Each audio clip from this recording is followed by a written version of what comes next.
Hello guys, magandang gabi sa inyo lahat. Nandito na naman po tayo. Tayo po yung magmi-merienda. Magmi-merienda tayo guys habang katatapos lang ng customer. Lagyan ko ito ng konting ito. Nuts.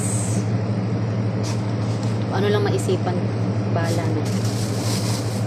Alis na ng customer dyan. Kain tayo guys. Ay, alam niyo po ba, naiinis po talaga ako. Kasi, alam niyo ba't ako naiinis? Ha? Dahil lang po dun sa mga nakikita nating mga nangyayari ngayon sa Pilipinas na kaguluhan, na mga wala man lang aksyon ang ating gobyerno. Kain po tayo.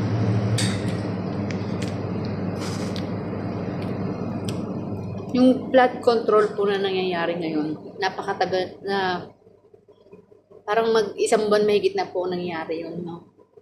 Kaso parang wala pa rin nangyayari na kung sino talaga ang dapat managot doon. Hello, yung mga government, yung sa government naman po natin. Hindi ko alam kung mayroon silang tinatakpan na tao, di ba?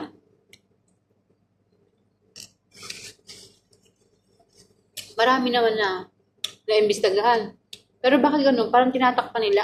Ayaw ba nila na maging maayos yung Pilipinas? At lahat magkaroon ng trabaho. Yung hindi ba kurakot? Kasi nakakaawa naman yung nasa lanta ng bagyo. Tingnan mo yung sa Cebu, yung Tino. Diba? Nakakaawa sila. Alam nyo ba yung nangyari na yon?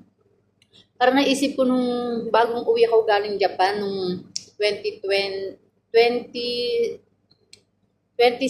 ata yun. Umuwi ako sa Japan, o 2002. Umuwi ako sa Japan galing nun.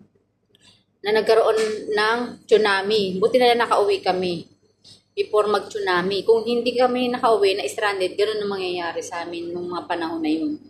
Kaya naalala ko yung nangyari na yun. Nakakaawa.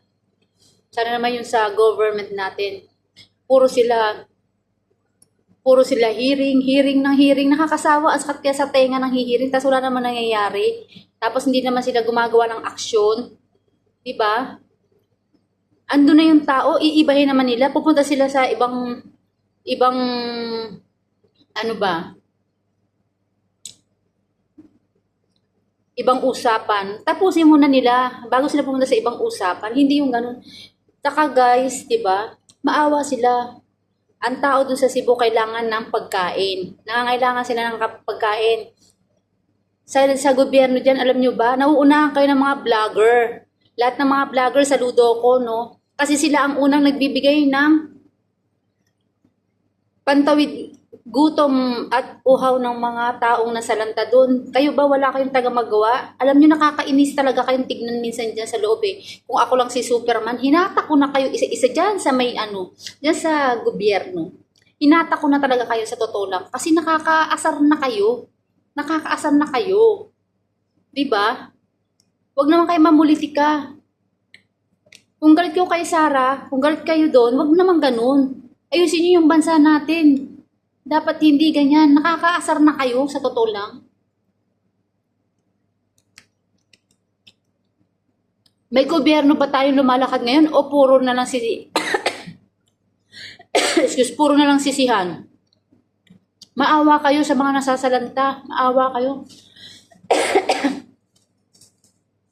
Kumilos kayo. Kumilos kayo, huwag nyo ibenta yung mga pagkain at saka yung mga bigas, huwag nyo ibenta. Bigay nyo sa mga taong bayan at huwag nyo itago. Naku, kakaasar. Bye.